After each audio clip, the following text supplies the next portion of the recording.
Podemos começar? Time abençoado.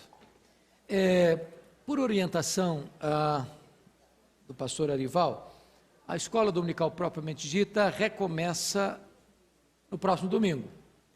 Então, em vez de a gente seguir a sequência de Neemias, eu daria um estudo avulso hoje e a gente retomaria Neemias na próxima aula. Está tudo bem com vocês isso? Alguma dificuldade? Não? Ok. Então, eu queria hoje passar para vocês uma noção do livro de Apocalipse dentro de uma perspectiva do que nós chamaríamos de paralelismo progressivo. Então, abra sua Bíblia comigo no livro de Apocalipse. Eu vou ler apenas o versículo primeiro, porque não vou hoje fazer nenhuma exposição de um texto específico, apenas ter uma visão panorâmica, tirando uma foto de helicóptero, olhando de cima para baixo, numa visão do todo, sem nos deter nos detalhes, tá certo? Então, Apocalipse capítulo 1, verso 1, você pode ler comigo, vamos juntos?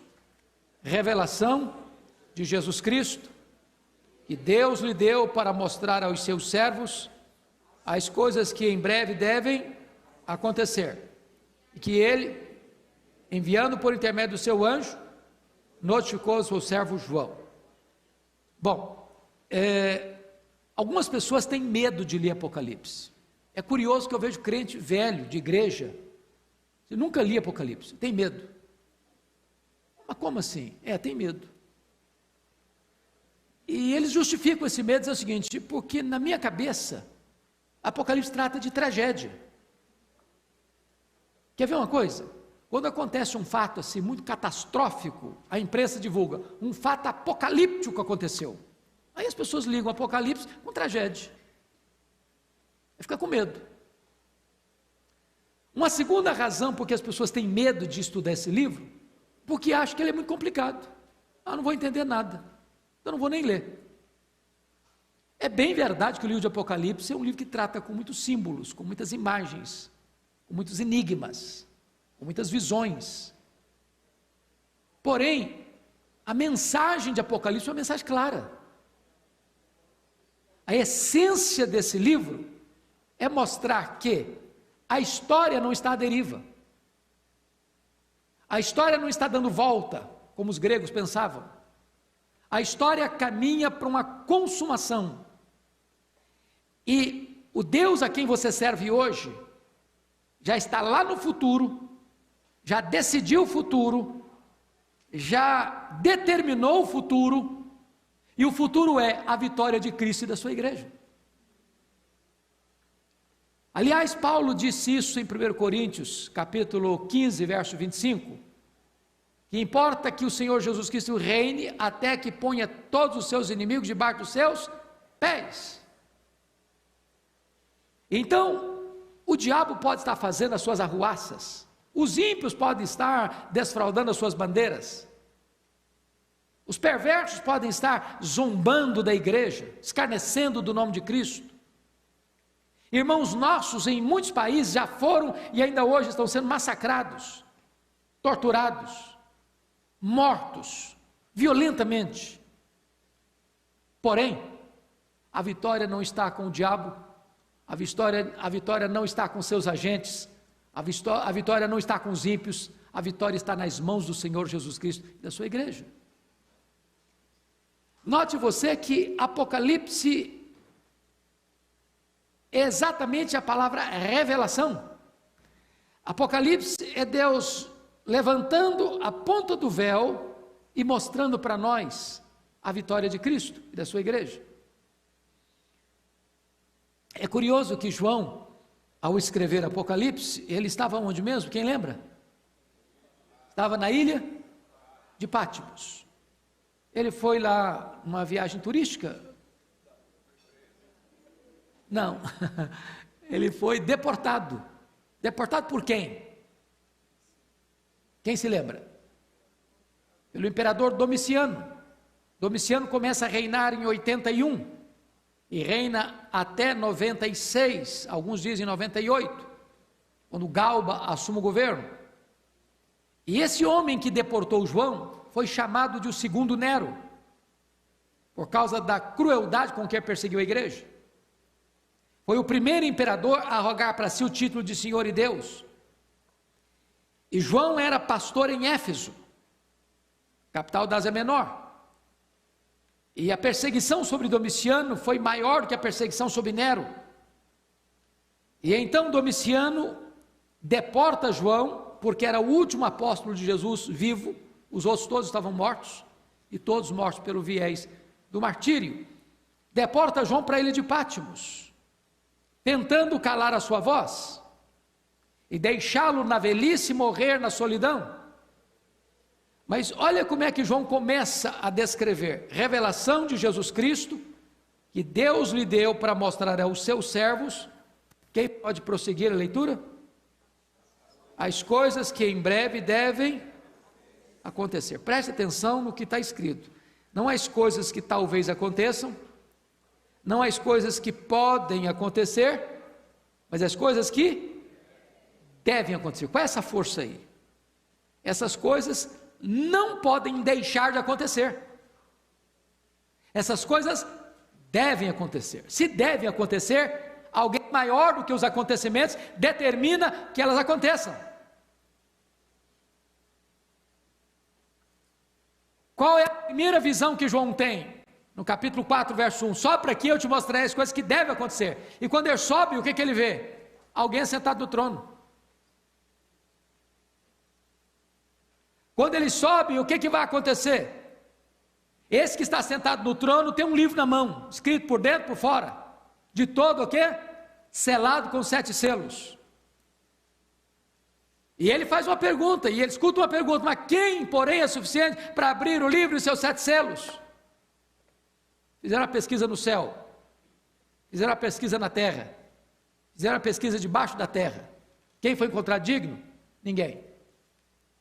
E diz o texto que João começa a chorar, está lá no capítulo 5, porque ninguém foi encontrado digno, nem anjo, nem homem, nem demônio.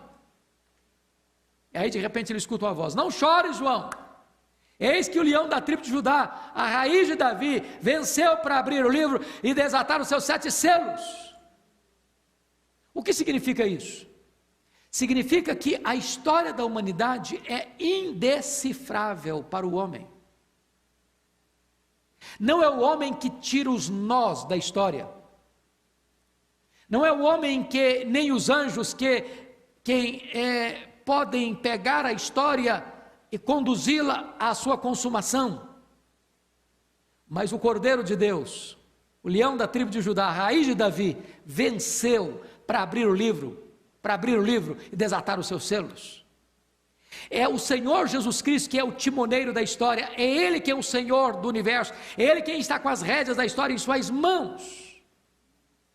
Pois bem, então, eu quero conclamar você a um dia tirar, talvez um sábado, ou um feriado, ou um dia que você estiver mais tranquilo, para dar uma lida no Apocalipse, mas numa sentada só.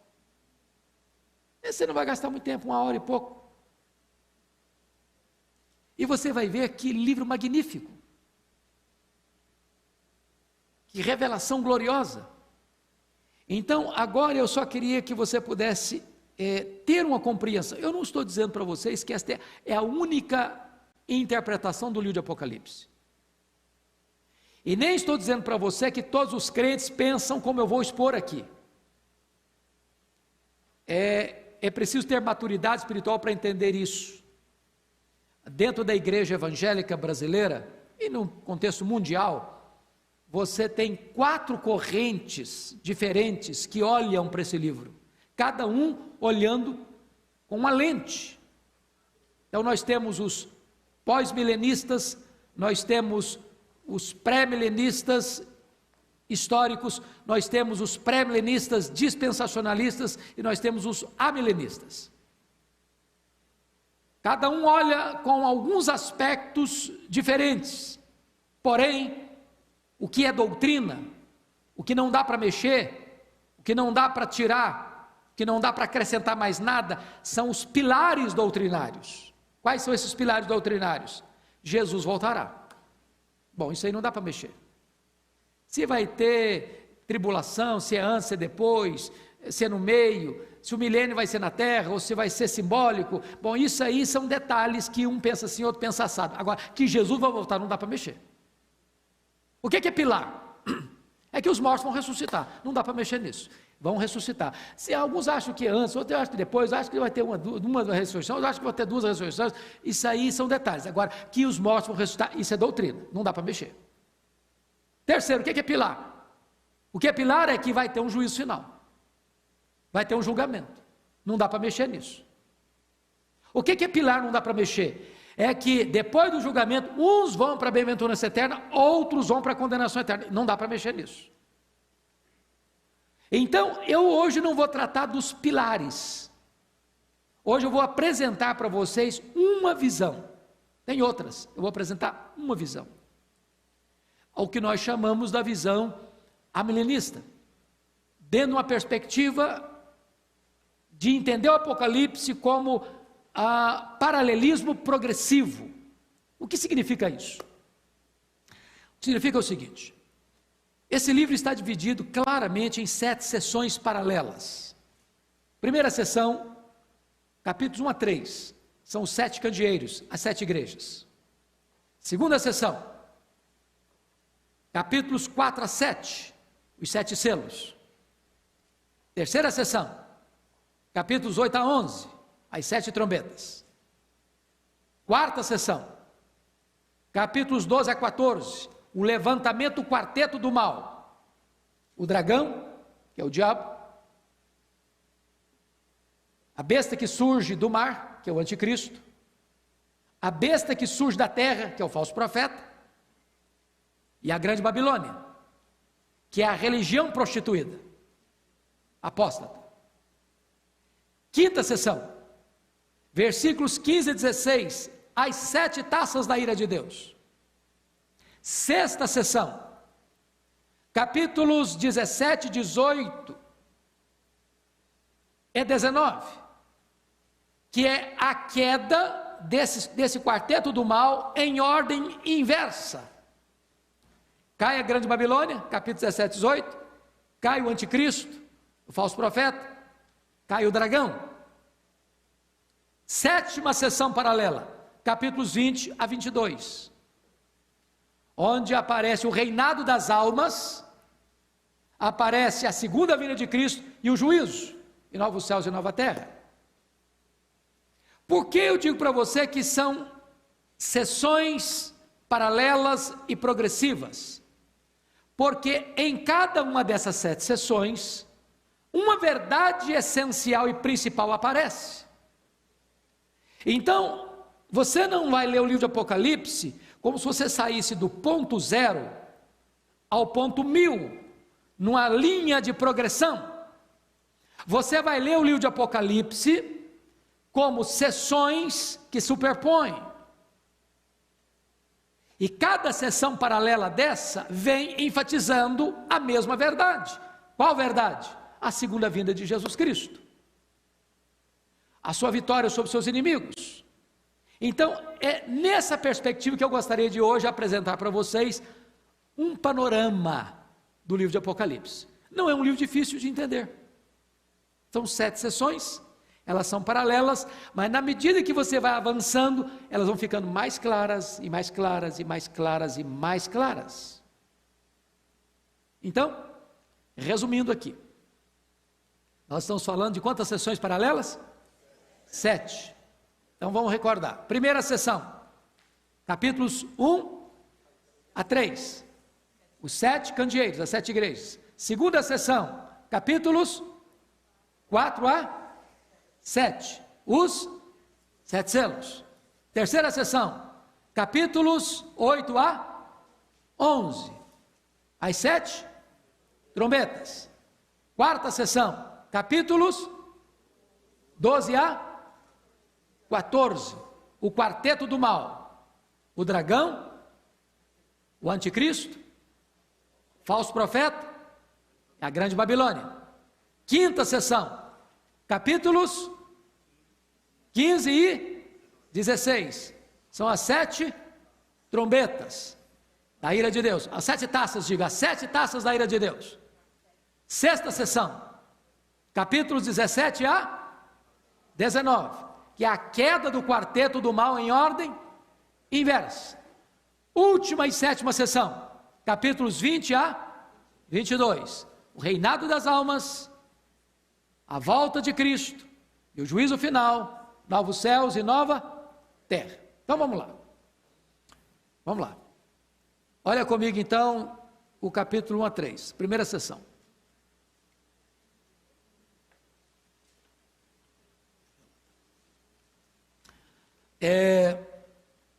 Vamos ver qual é a verdade central que aparece aqui. Olha comigo o versículo 7 do capítulo 1. Você pode ler comigo? Vamos lá? Eis que vem com as nuvens, e todo olho verá, até quantos o traspassaram, e todas as tribos da terra se lamentarão sobre ele, certamente. Amém. Nessa primeira sessão, onde João se apresenta e deixa uma mensagem para as igrejas, a mensagem básica e central é: ele virá e virá visivelmente, publicamente, notoriamente, indisfarçavelmente. E ele vem para julgar. Então, essa é a verdade que aparece já aqui no começo do livro. Não é que ele vai até o finalzinho, para lá no final falar da segunda vinda. Não, a segunda vinda já começa a aparecer logo no começo do livro, na primeira sessão paralela. Agora vamos para a segunda sessão paralela, que são os 7 selos. Eu pergunto a vocês, o que são os 7 selos? Cada selo que se abria era uma espécie de luta, de prova, de perseguição ou de sofrimento que a igreja enfrentaria. Por que que João introduz esta sessão paralela com o capítulo 4 e 5? Para mostrar uma coisa para nós. Olha, vai vir situação difícil, sim. Vai ter guerra, vai ter terremoto, vai ter fome, vai ter pestilência, vai ter perseguição. Mas antes de mostrar para a igreja o que viria sobre ela, João mostra o que no capítulo 4? Que Deus está no trono. E mostra o que no capítulo 5? Que Cristo está com o livro da história na mão. Então, o que pode trazer descanso para a igreja, confiança e serenidade para a igreja, não é que nós não vamos enfrentar tempos difíceis, vamos enfrentar.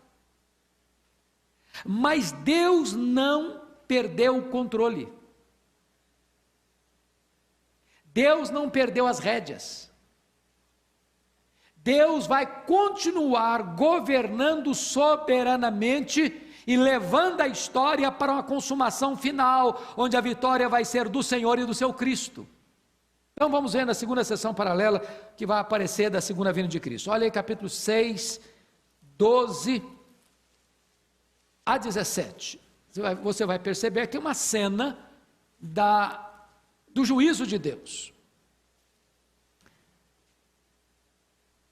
Vi quando o cordeiro abriu o 6º selo, e sobreveio grande terremoto. O sol se tornou negro como saco de crina, a lua toda como sangue, as estrelas do céu caíram por terra ou pela terra, uma figueira, quando abalada por vento forte, deixa cair os seus figos verdes.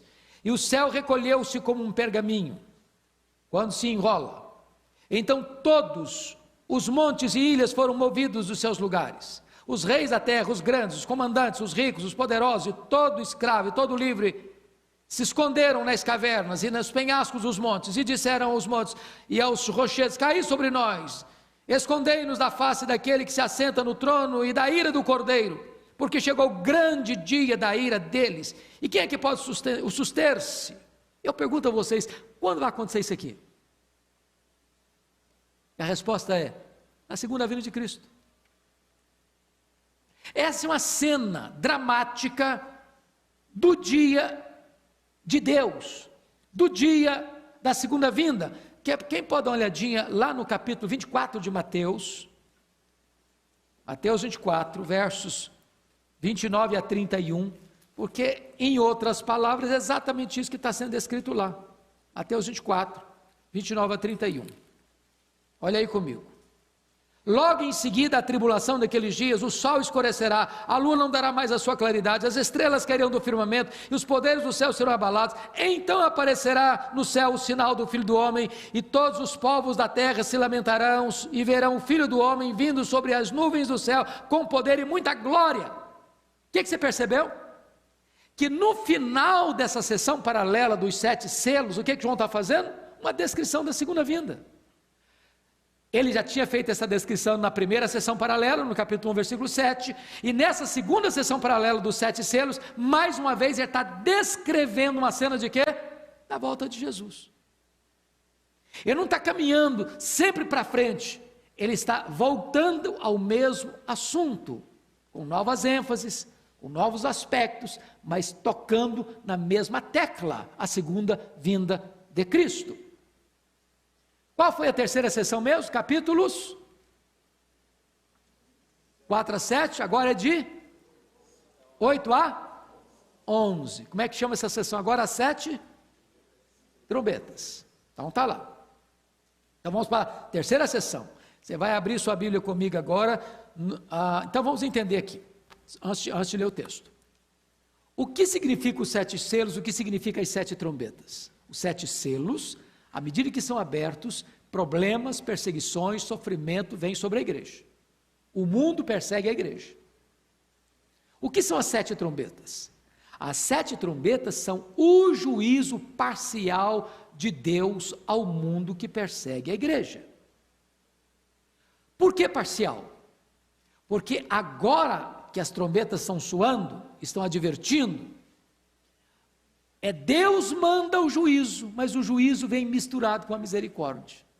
Aí você vai ver aqui, não é toda, quando as trombetas tocam, cai no mar, cai na terra, cai nos rios, cai nos astros, cai nos homens, mas sempre uma parte, não todos são consumidos. Por quê? Porque Deus ainda hoje exerce o seu juízo no mundo caído, que persegue a igreja, mas é o seguinte: ainda tem chance para você, ainda tem chance para você, ainda tem chance para você, eu ainda lhe dou a oportunidade de você se arrepender. É por isso que trombeta é um sinal de convocação ao arrependimento. Mas será que João tratou aqui nessa sessão das 7 trombetas da segunda vinda? Vamos dar uma olhadinha? Abra lá, capítulo 11, versos 15 e 18. Versículo 15. Vamos ler o 15 primeiro. Você pode ler o 15 comigo? 11 e 15, vamos lá? O 7º anjo tocou a trombeta e houve no céu grandes vozes dizendo: o reino do mundo se tornou de nosso Senhor e do seu Cristo, e ele reinará pelos séculos dos séculos. Eu pergunto a você, quando isso vai acontecer? Quando? Na segunda vinda de Cristo. Quer uma prova disso? Abra sua Bíblia aí em 1 Coríntios 15, versos 23 a 25, você verá isso. 1 Coríntios 15, versos 23 a 25, vamos ler juntos? Vamos lá? Cada um, porém, por sua própria ordem, Cristo as primícias, depois os que são de Cristo, a sua vinda, e então virá o fim, quando ele entregar o reino ao Deus e Pai, quando houver destruído todo o principado, bem como toda a potestade e poder, porque convém que ele reine até que haja posto todos os inimigos debaixo dos seus pés. Então esta é uma cena da segunda vinda de Cristo.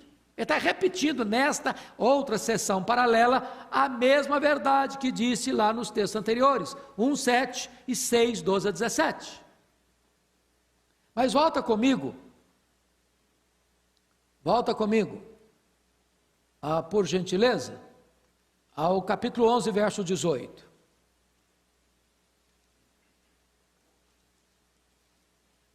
Volta comigo lá, porque também aqui está com clareza uma descrição da segunda vinda. Eu vou ler, vocês acompanhem. Na verdade, as nações se enfureceram. Chegou, porém, a tua ira, e o tempo determinado para serem julgados os mortos, para se dar o galardão aos teus servos, os profetas, aos santos e aos que temem o teu nome, assim aos pequenos como aos grandes, e para destruir os que destroem a terra. Eu pergunto a vocês, quando que se dará o julgamento dos mortos? Depois da segunda vinda de Cristo. Ele vem, se assenta no trono e julga. Julga os que já morreram, porque eles vão ressuscitar, vão ter que comparecer no tribunal, e julga os que estiverem vivos. Então, o que João está descrevendo nessa sessão paralela é a mesma coisa que ele descreveu centralmente nas outras sessões. Mas vamos para a quarta sessão. Vai de qual capítulo a qual capítulo? A quarta sessão? Do 12 ao 14. Essa sessão trata de que mesmo? O levantamento do quarteto do mal. Qual é o quarteto do mal? O dragão no capítulo 12, o anticristo e o falso profeta no capítulo 13, e a grande Babilônia no capítulo 14. Qual é a mensagem central? Vamos lá agora, por gentileza, para o capítulo 14, versos 14 a 20, e você vai ver. 14 a 20. Vamos só ler para nós corrermos um pouquinho, os versículos 14 a 16. Olha aí comigo. Olhei, e eis uma nuvem branca, e sentado sobre a nuvem um semelhante a filho de homem, tendo na cabeça uma coroa de ouro, e na mão uma foice afiada. Outro anjo saiu do santuário, gritando em grande voz para aquele que se achava sentado sobre a nuvem: toma tua foice e ceifa, pois chegou a hora de ceifar, visto que a seara da terra já amadureceu. E aquele que estava sentado sobre a nuvem passou a sua foice sobre a terra, e a terra foi ceifada. Eu pergunto a vocês, quando se dará a ceifa, em que os anjos de Deus são enviados para ceifar, para recolher os santos de toda parte, colocar no celeiro, e os outros como palha são entregues ao fogo? Quando isso vai acontecer? Na segunda vinda de Cristo. Quer um exemplo disso? Abra sua Bíblia aí. Mateus 24, verso 31. Mateus 24, verso 31. O que está escrito aí? Vamos dar uma olhadinha? E ele enviará os seus anjos com grande clamor de trombeta, os quais reunirão os seus escolhidos dos quatro ventos de uma a outra extremidade dos céus. Ainda você pode olhar Mateus 13, 39, dá uma olhadinha. Mateus 13, 39.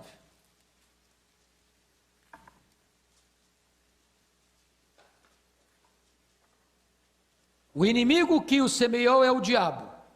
A ceifa é o quê? A consumação do século. E os ceifeiros são quem? Os anjos. Então, o que você percebeu que está sendo enfatizado de novo nesta exceção aqui? A segunda vinda de Cristo e o juízo final. As mesmas verdades sendo repetidas paralelamente. Agora nós vamos para a quinta sessão. Volta lá para mim. Quais são os capítulos que são incluídos na quinta sessão? Vamos ver se vocês estão guardando. Capítulos 15 e 16. Agora são as 7 taças da ira de Deus. Então vamos entender uma coisa importante aqui. Se nos capítulos 8 a 11, que tratam das 7 trombetas, o juízo vem misturado com a misericórdia, nas 7 taças da ira, o juízo vem completo, sem mistura de misericórdia. Ele está tratando agora do juízo final. Ou seja, quando é... Ô irmão, faz um favor para mim, você. Vê se você... Não, essa aqui já está... Porque ela estava gelada, eu não posso tomar gelado. Se consegue uma água sem gelo para mim. Por favor. Desculpa de eu te incomodar.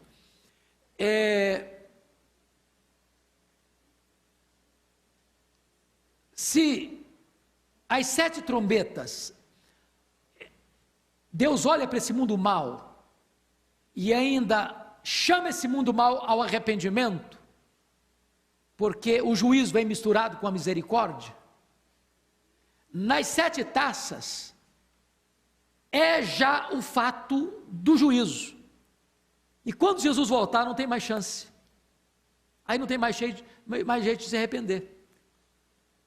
É por isso que as outras visões escatológicas enfrentam um grande problema. É porque nas outras visões, passa-nos a ideia de que existe uma espécie de segunda chamada. Quem não foi na primeira pode ir na segunda. Ainda tem uma pequena esperança. E toda a linguagem bíblica é: Jesus voltou, acabou. O noivo chegou, a porta fechada. Não tem segunda chamada, não tem segunda época, não tem nova chance. Ele volta, a história está consumada. Agora é o juízo. E essa sessão, as 7 taças, se você perceber, elas caem exatamente onde as trombetas caíram: nos astros, no mar, nos rios, na terra, nos homens. Aqui vale chamar a atenção para um fato, irmãos. Por exemplo, nós estamos vendo hoje aqui no Brasil, qual foi a grande notícia dessa semana? As enchentes que atingiram Minas Gerais, Espírito Santo e Rio de Janeiro. Nós estamos acostumados pela mídia, pela imprensa, pela ciência, pelos homens, a achar que os fenômenos da natureza são apenas fenômenos da natureza. Que a natureza geme por si mesma, ela age por si mesma, ela é independente e ela reage por si mesma. Quando você olha para o livro de Apocalipse, você começa a ter uma outra visão. Que aquilo que acontece nos astros, no mar, nos rios, nos homens, são alertas de Deus, são trombetas de Deus. É como se Deus estivesse ao mandar um terremoto, ao mandar um maremoto, ao mandar uma tempestade, ao mandar uma enchente, ao mandar uma convulsão da natureza, dizendo o seguinte: olha, é hora de arrepender, é hora de voltar para mim, é hora de você abrir os olhos, eu estou alertando vocês, se voltem para Deus, ainda tem oportunidade. Agora, se os homens não se voltam para Deus, o que resta para eles?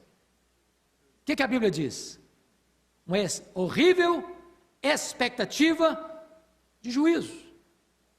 E quando o juízo chegar, como no dilúvio, a arca está trancada, de dentro, de fora para dentro. Ou seja, não é a mão do homem que abre, é Deus quem fechou. O noivo chegou, as virgens nessa, chega lá, abre-nos a porta. Não, está fechada a porta, não tem mais jeito. Então vamos dar uma olhadinha se essa mensagem da segunda vinda aparece lá nas taças. Olha comigo capítulo 16, versículo 20. 16, 20. O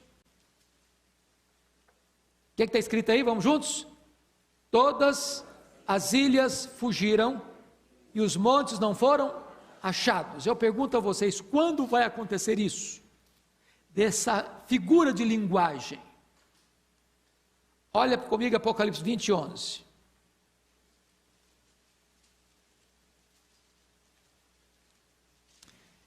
Vi um grande trono branco. Oh, meu amado, obrigado pelo seu carinho, viu? Muito obrigado, viu? Se eu tomar gelado, em vez de melhorar, piora. 20, 11, vamos lá? Vi um grande trono branco, e aquele que nele se assenta, de cuja presença fugiram a terra e o céu, e não se achou lugar para eles. Essa figura de linguagem, as ilhas fugiram, é uma descrição do que está acontecendo aqui. Quando isso vai acontecer? Na segunda vinda de Cristo. Então, também nesta quinta sessão paralela, das 7 taças da ira de Deus, a mesma verdade, a mensagem central do livro, está sendo outra vez o quê? Repetida, e repetida, e repetida. Agora notem comigo, por favor, a penúltima sessão paralela. De capítulo, qual capítulo agora vai? Os capítulos 17 a 19. O que descreve essa sessão paralela? A queda do quarteto do mal. Então pense comigo, de 12 a 14 é o levantamento do quarteto do mal. Dos capítulos 17 a 19 é a queda deles. Então eles se levantam e eles caem. Só que em ordem inversa. Lá no capítulo 12 a 14, no 12 levanta o dragão, que é o diabo, no 13 levanta o anticristo e o falso profeta, no 14 a grande meretriz, a grande Babilônia. Aqui, capítulo 17, 18, a grande Babilônia. Há uma ênfase maior nela. O que é a grande Babilônia? É a religião prostituída, é o comércio prostituído, é a política prostituída. São todos os elementos religioso, econômico, político e social afastado de Deus, que se opõe a Deus. É um sistema que se opõe a Deus. Todo esse sistema entra em colapso. Ao mesmo tempo que João é chamado no capítulo 17 para ver a queda da grande meretriz, no capítulo 19, versículo 11, no capítulo 20, versículo 11, ele é chamado para ver a noiva do Cordeiro. Cai a meretriz, aparece a noiva. Cai a falsa religião, aparece a igreja verdadeira. Então, eu disse para vocês que são sessões o quê? Paralelas e progressivas. Ao mesmo tempo que elas são paralelas, na medida que você vai avançando, a coisa fica mais clara. Então vamos ver o que vai acontecer aqui agora? Abra aí, por favor, comigo, no capítulo 19, a partir do versículo 11. Eu vou ler, você acompanha. Viu o céu aberto, e eis um cavalo branco. Seu cavaleiro se chama Fiel e Verdadeiro. Quem é esse cavaleiro? Jesus Cristo. E julga e peleja com justiça. Os seus olhos são como chama de fogo. Na sua cabeça há muitos diademas. Tem um nome escrito que ninguém conhece, senão ele mesmo. Está vestido com um manto o quê? Tinto de sangue. E o seu nome se chama o Verbo de Deus. Quem é essa pessoa? Jesus Cristo. E seguiam-no os exércitos que há no céu, montando cavalos brancos, com vestiduras de linho finíssimo, branco e puro. Quem são esses? É uma descrição dos anjos e dos remidos. Preste atenção nisso. Quem foi a primeira pessoa a morrer na história? Abel.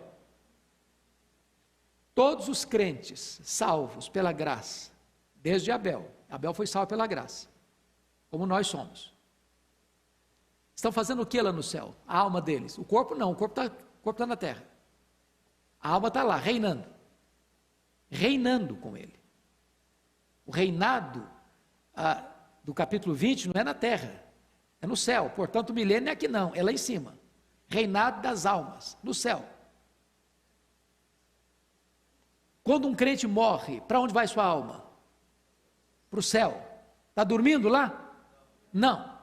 Está reinando, consciente, desfrutando das glórias celestes. Parcialmente porque só está a alma, o corpo não está ainda, o corpo está na sepultura. Quando Jesus voltar, então, montado nesse cavalo branco, isso é uma figura, isso é uma imagem. Esse exército vem com ele. Seguiam um exército, os exércitos que há no céu. Então os salvos voltam com ele em glória, com esse cortejo de anjos e de remidos, com ele em glória. Até porque vestiduras brancas de linho finíssimo traz a ideia da justiça que nós somos cobertos com ela, linho finíssimo. Versículo 15. Sai da sua boca uma espada afiada, para com ela ferir as nações, e ele mesmo as regerá com cetro de ferro, e pessoalmente pisa o lagar do vinho, do furor, da ira do Todo-Poderoso. Nota de rodapé aqui. Essa grande batalha final, às vezes as pessoas, eu vou para Israel, acho até engraçado, porque tem lá o local chamado Armagedon, você sobe no monte lá do precipício, lá em Nazaré, você tem uma esplanada bonita, e aí as pessoas, aqui o Armagedon, vai ser aqui que as nações vão se reunir para guerrear, e vai ser a guerra final, o Armagedon. Não é assim não, até porque o lugar é tão pequeno que não dá para juntar todos os nações lá não, quem conhece lá sabe disso. Essa batalha final, irmãos, não vai ter canhão, não vai ter bomba atômica, não vai ter espada, vai ter uma única arma que vai ser usada, vai ser a espada afiada que sai da boca do Senhor Jesus Cristo. Ele não precisa de um exército para vencer, não. Ele vem como vencedor. Ele vai matar o anticristo com o sopro da sua boca. Essa é a descrição mais incrível que nós temos. Agora vamos dar uma olhadinha no versículo 16. E eu paro aqui. Tem o quê? No seu manto e na sua coxa um nome escrito: Rei dos Reis, Senhor dos Senhores. Então, essa é a descrição mais clara, mais eloquente da volta gloriosa e vitoriosa do Senhor Jesus Cristo. Qual o assunto que ele está tratando aqui? O mesmo assunto que está tratando em todas as sessões paralelas. A segunda vinda de Cristo para o juízo final. Agora vamos para a última sessão paralela, que é o capítulo 20 ao 22. Bom, não é minha intenção tratar disso agora, mas eu preciso dizer, a cada sessão, se você perceber, ela vai da primeira à segunda vinda, da primeira à segunda vinda, da primeira à segunda vinda, da primeira à segunda vinda, da primeira à segunda vinda. Por exemplo, quando você entra para o capítulo 12, o levantamento do quarteto mal, o quarteto mal está perseguindo a igreja. A mulher ali não é Maria, a mulher ali não é a igreja. Alguns acham que a mulher ali é a mãe do Senhor, nosso Salvador. Não, ali a mulher é uma representação da igreja. Mas depois ele quer matar, a intenção do dragão era matar quem? O filho da mulher. Era matar Jesus. Não consegue matar Jesus, persegue a igreja. Está falando de quê? Da segunda vinda ou da primeira vinda aí? Da primeira vinda, vai até a segunda vinda. Então, quando você começa a sessão paralela do verso 20, embora no capítulo 19 você teve uma descrição da segunda vinda, o 20 retorna à primeira vinda. Não é uma sucessão cronológica da segunda vinda, mas um retorno à primeira vinda. Se não, vejamos. O que é que você começa a ver no capítulo 20? Então vi descer do céu um anjo, tinha na mão a chave do abismo e uma grande corrente. Ele segurou o dragão, a antiga serpente, que é o diabo, Satanás, e o prendeu por quantos anos? 1000 anos. 1000 anos. Lançou no abismo, fechou e pôs selo sobre ele, para que não mais enganasse as nações, até que se completasse os 1000 anos. Depois disso é necessário que ele seja solto por um pouco tempo. Então, vamos pensar só um pouquinho aqui. Eu estou de olho no relógio, porque eu preciso parar, pelo menos faltando uns 20 minutos, porque tem ensaio. Vamos entender uma coisa. Essa é uma linguagem figurada ou uma linguagem literal? É uma linguagem figurada. O diabo é o quê? Ele é um anjo caído. Ele é um espírito. Eu pergunto a você, você consegue prender um espírito com a corrente, um cadeado?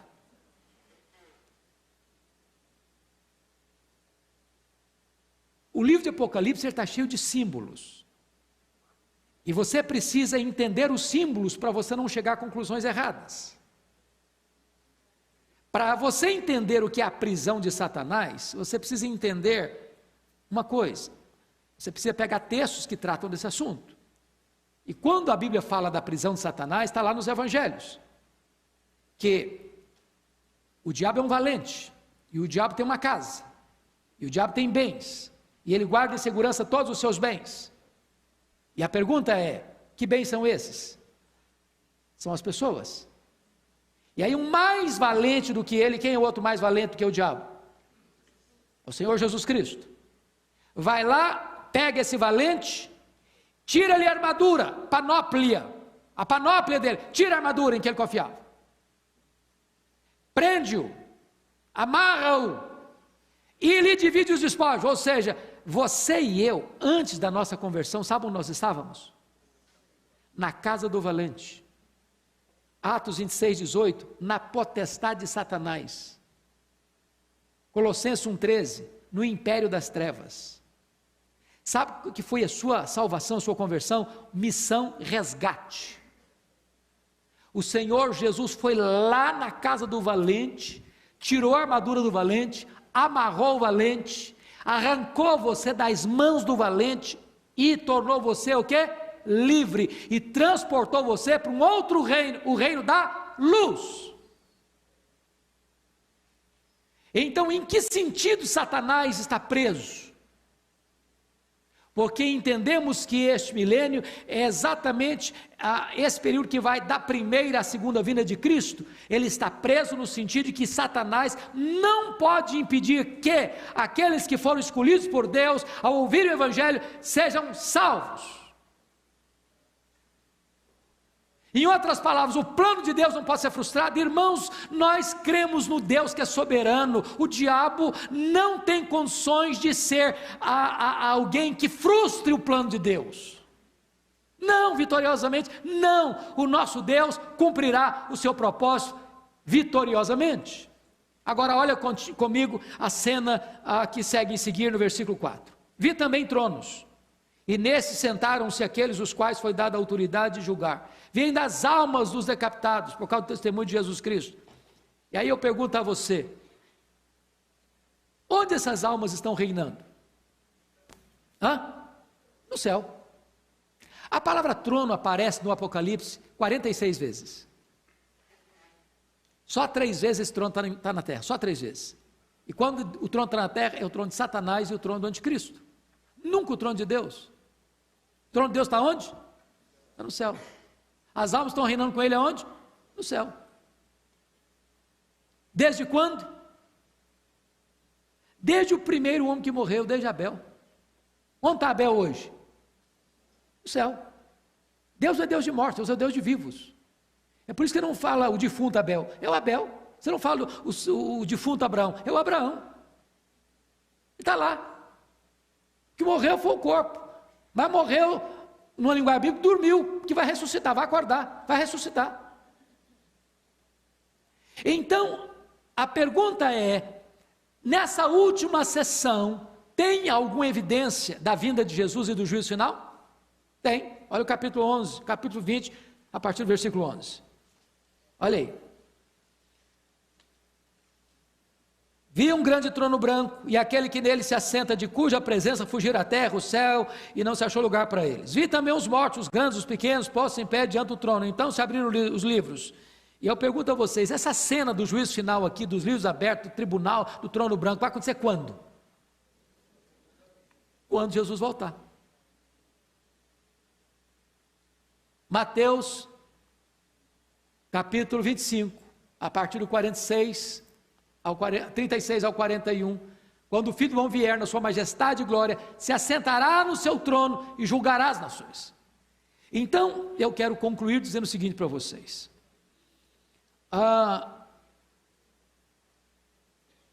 Este livro, disse para vocês no começo, tem outras abordagens, tem outras hermenêuticas, outros approaches, outras aproximações deste livro. Entretanto, penso eu, que, dentre todas, eu entendo que esta é a mais consistente, é a mais coerente,